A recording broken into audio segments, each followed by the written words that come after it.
Yo,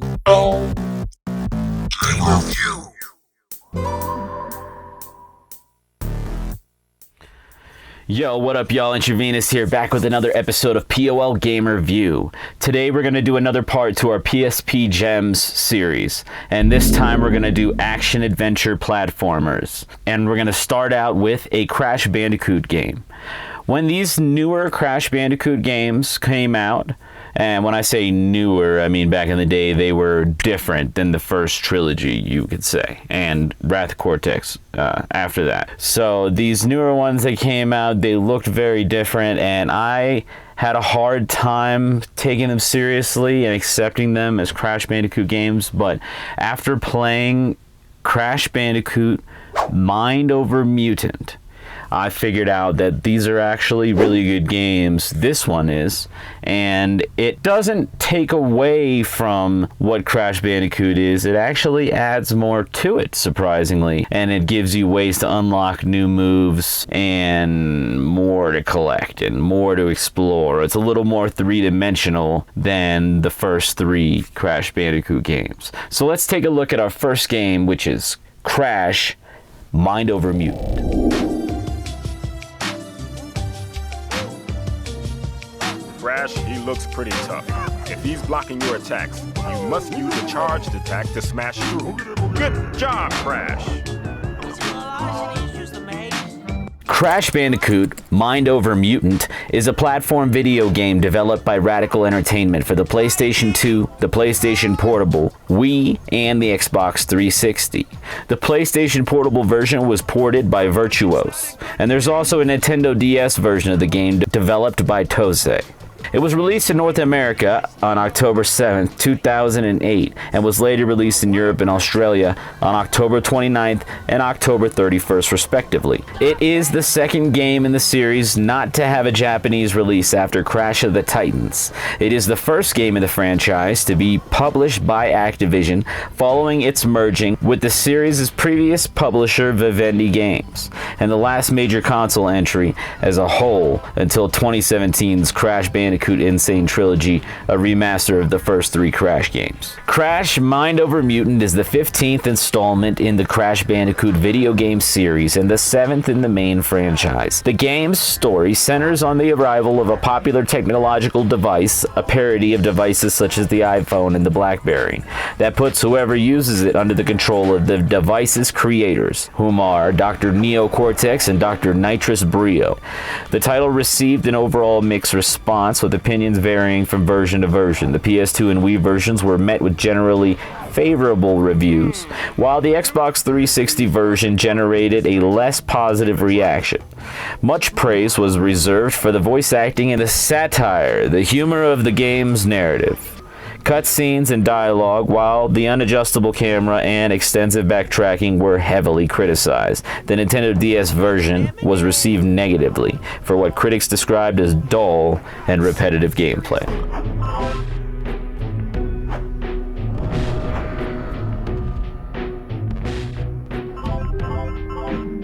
Oh, he looks delicious!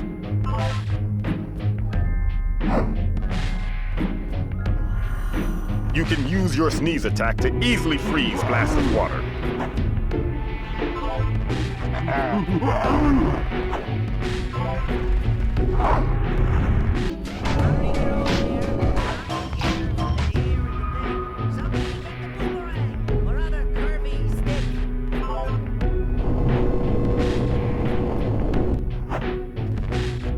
Did Daddy beat me?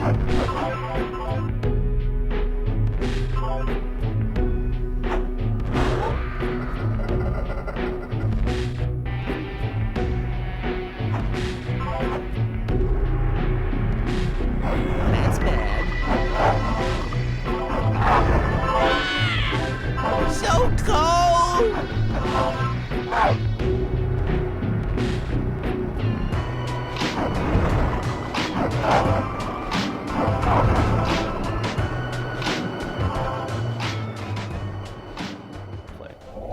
I actually find this game to be pretty fun, though I have not put too many hours into it, so maybe I haven't seen too much of that backtracking they're talking about. But what did you guys think about that game? I think it's definitely worth a try, and if you're looking for a fun, kind of cartoony, comedic platformer, go and get Crash Mind Over Mutant, which in my opinion is better than Crash of the Titans. So next up, we're going to take a look at Secret Agent Clank. Now, when the PSP first came out, it seemed to be advertised and treated more of an extension of the PlayStation experience, until people started to realize, and these developers, that they could and should make full-blown console-style games and sequels, and they released a side story of Secret Agent Clank that takes place in between games in the Ratchet & Clank story. Secret Agent Clank is a really good game. Let's go ahead and take a look.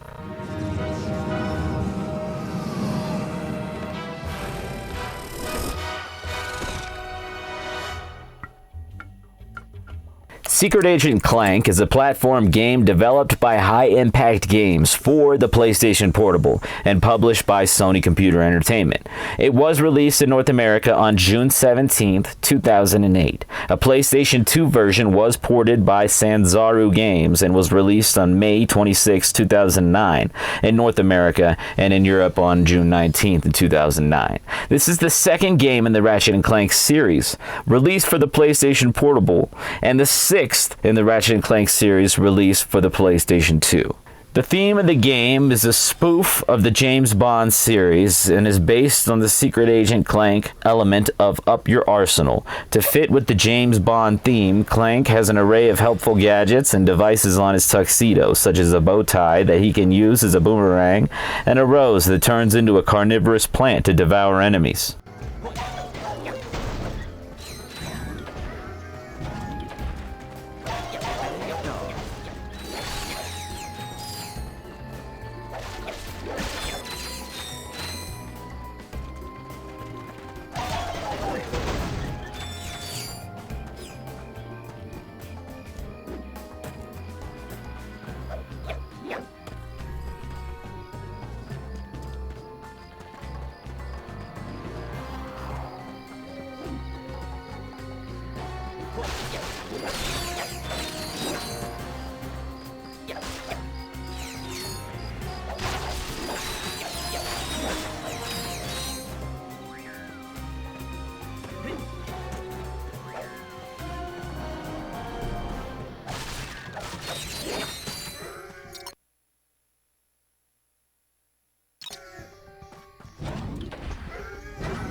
Alright, what do y'all think about that? Secret Agent Clank was a great side story for the series and a really fun game. I think you should go ahead and check it out.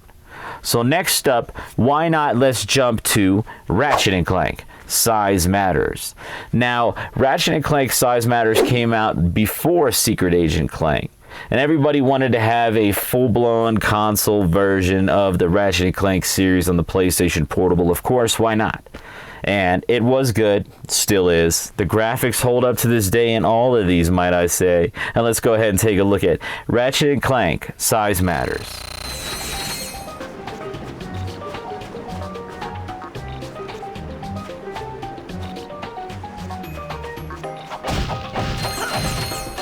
Ratchet & Clank Size Matters, known as Ratchet & Clank 5 in Japan, is a 2007 platform game developed by High Impact Games and published by Sony Computer Entertainment for the PlayStation Portable and PlayStation 2. The game is the first Ratchet & Clank title on the PlayStation Portable, and the fifth Ratchet & Clank title for the PlayStation 2, as well as the first game in the series to receive an E10+ rating from the ESRB. Development company High Impact Games was spawned from the original Ratchet & Clank developer, Insomniac Games. The story is about Ratchet & Clank as they are interrupted from their vacation to search for a kidnapped girl and encounter a forgotten race known as the Technomites.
This game plays really well, just like any other Ratchet & Clank game, and I do find it very interesting that a lot of these games either were immediately made on both the PlayStation 2 and the PlayStation Portable, or ported to the PlayStation 2 after coming out on the PlayStation Portable.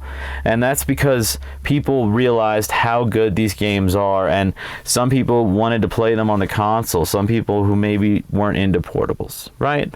So next up, we're going to take a look at another game similar to Secret Agent Clank. This is a side story in the Jak and Daxter series, just called Daxter, and you play as Daxter the whole time. This game has great voice acting, great graphics. It was one of the first releases on the PlayStation Portable, still holds up strong today. Let's take a look at Daxter on the PlayStation Portable.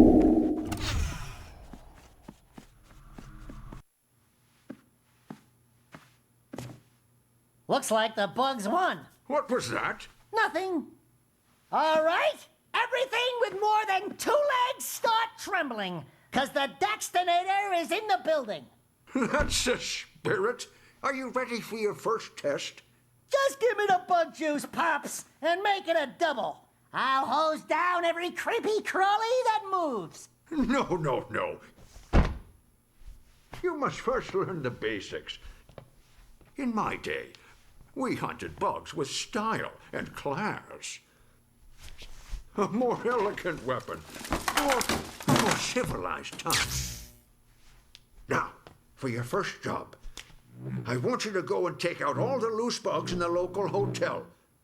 Go get 'em. Daxter is a platform video game developed by Ready at Dawn and published by Sony Computer Entertainment on the PlayStation Portable on March 14th, 2006. A spin-off of the Jak and Daxter series. Daxter takes place during the 2-year time skip occurring during the opening cutscene of Jak 2. Unlike the other installments of the franchise focusing primarily on Jak, the game focuses on the adventures of his sidekick, Daxter, while Jak is imprisoned. Sony announced on April 3rd, 2007 that Daxter would join PSP's Greatest Hits, and as of 2019 and September 3rd, the game sold 4.2 million copies and was generally received with positive reviews from critics. A health pack! Woo, bet you never guessed that one.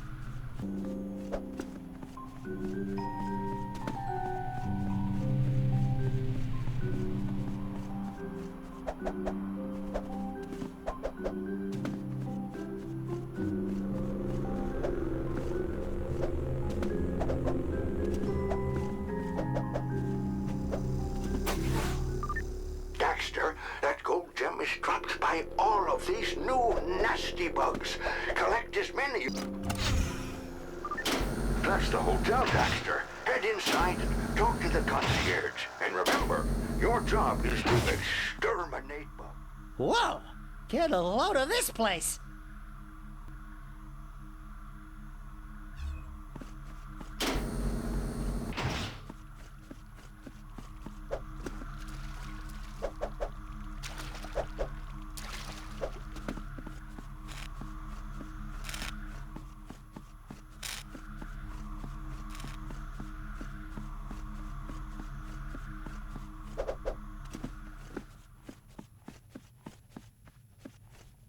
So you must be the exterminator. Mr. Crew, our best customer, will be pleased you're here. But I don't like the looks of you. The bugs up here ate the last exterminator alive. Anyway, I'd love to let you up the elevator, but I've lost the key somewhere. Have a look round for it, will you? Daxter is a game that every PSP owner should have and or should have owned at some point and play. So you need to go check out Daxter. What do y'all think about Daxter yourself? Did you like it? Have you played it before? Does it look interesting? I really love the voice acting myself and the comedic undertones and overtones. In fact, the whole thing is pretty over the top. So for our last game, we're going to take a look at a different style, and not so much in the gameplay a different style, but in the storyline and the fact that it's a little more adult. This game is called Death Jr., and it plays very much like a Tim Burton style video game. With Death Jr., I'm going to show you some of the cutscenes as well as the gameplay here, because you have to see the animation, the really odd characters, and the dark comedic tone of this. This is a dark comedy, kind of like Nightmare Before Christmassy, but you know, it kind of reminds me of Psychonauts, you might say. Let's take a look at Death Jr. on the PlayStation Portable.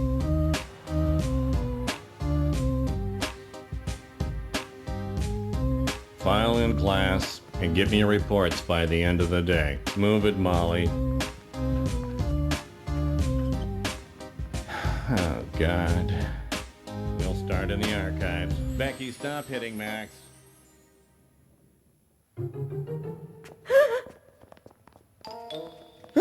Hi!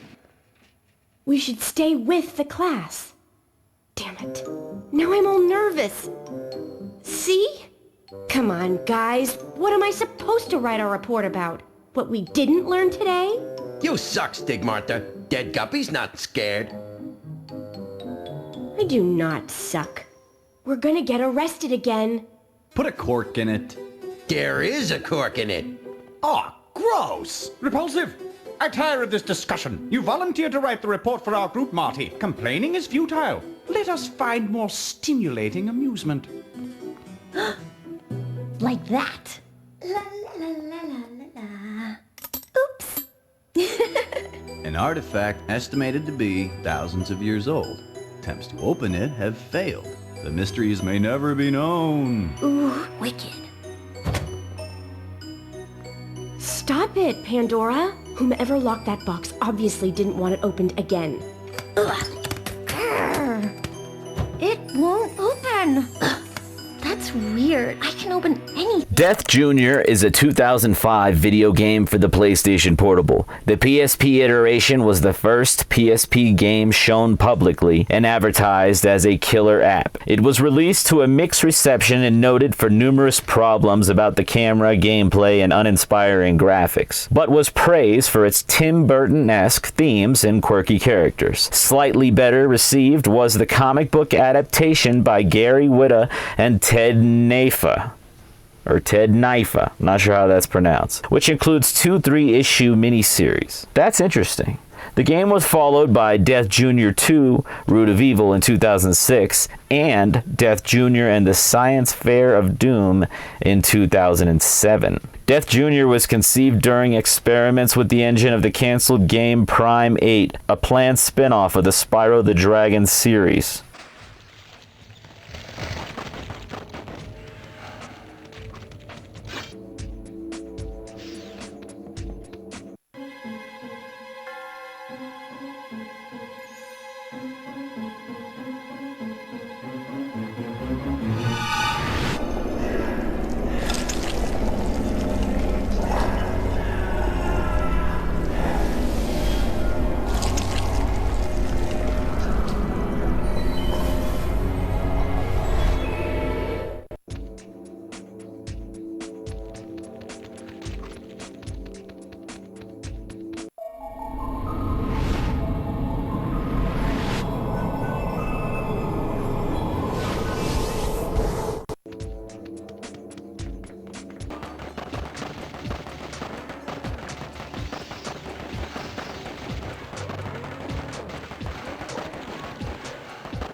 Now, I do have to say, the graphics are the least good out of all these games. But it was the oldest, too. 2005.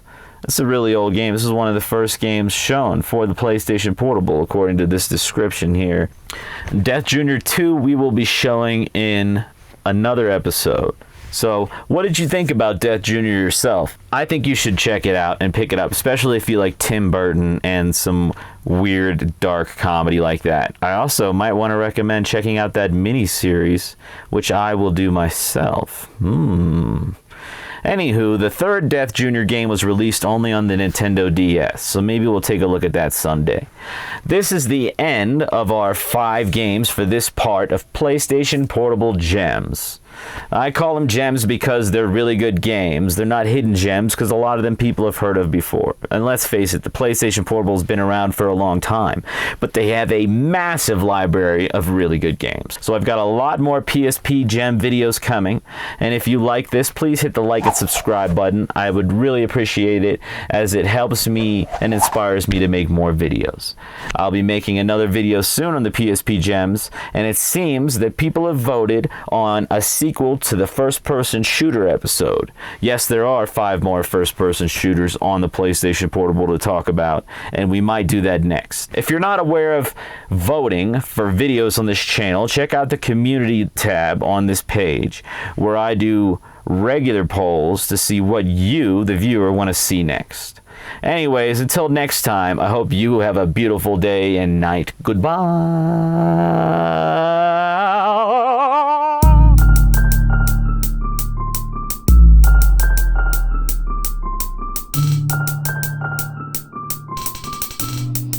We're out here lost.